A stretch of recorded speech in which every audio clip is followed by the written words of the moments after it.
gu joeten genien emaristetatik Andarganiko elizara, katekizi egiten, ez?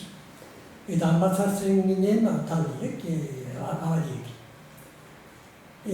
Ondino, uste nau, pulpituen azpizen, togoizakun baten, egun bateko zein, egun bateko zirkuituen, Aior Olazaran, organisti zan, gugaz zana, Antalien.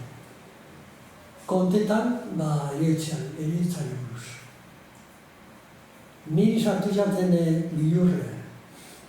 Han, sentien haben sakontasun baten bilurre, ni sufridu haben hori bilurrori, angustien, urtietan.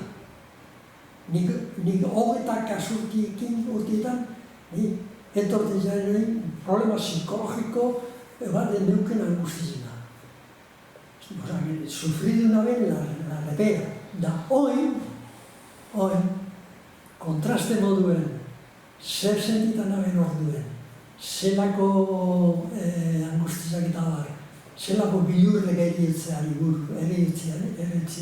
eta oin, ez teket bilurrik bat, ez?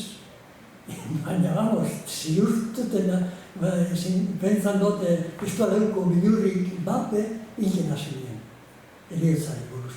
Orden, ez dela kontrastiek dauzen hor, ez? Ez da egon bateko, urtietako, nigan izin zan, urtietako goza bat, ekuinabena ben zehori, ez?